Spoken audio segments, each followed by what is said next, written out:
Abantu abaningi bawushayela elikhulu ihlombe umkhankaso kababa uMsweli owethula eze-traffic eredweni Ukhozi FM lapho khona elekelela ukuba kuqedelwe indlu kamama owadlwengulwa engakwazi ukuhamba futhi engenakhaya.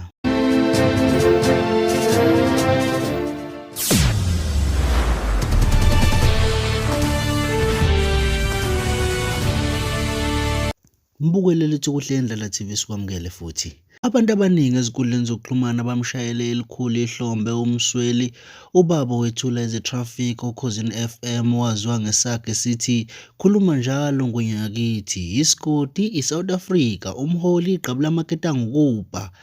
Lapho khona abonakala ey'nkundleni zokuxhumana ephusha iteme elithi iconsi ligcwalisa ibhakede ukwazi ukuqedelwa indlu kamama owadlwengulwa engakwazi ukuhamba futhi engenakhaya.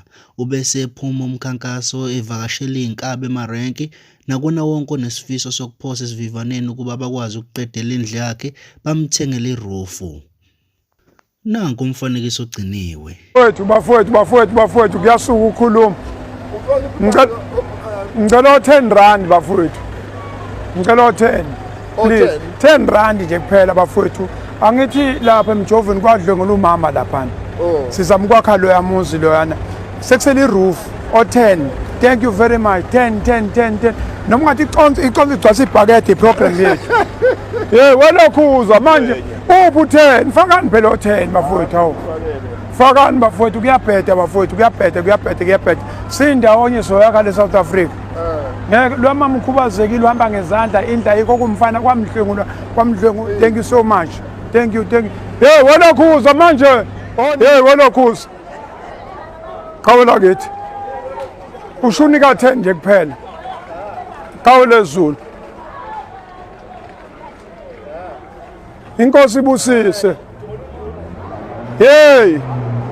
Welokuzwa. Yayize. Nkabi yami fema yami welokuzwa. Woza fema yami. Ufuna ushintshe? Ufuna ngapha kwena? Mina ayibuyi la. Ayibuyi. Woza fema yami kampani. Nkabi yami fema yami. Nkabi yami. Mbukela ungakhohlwa ukusubscribe ku YouTube channel yethu sikuthanda kakhulu.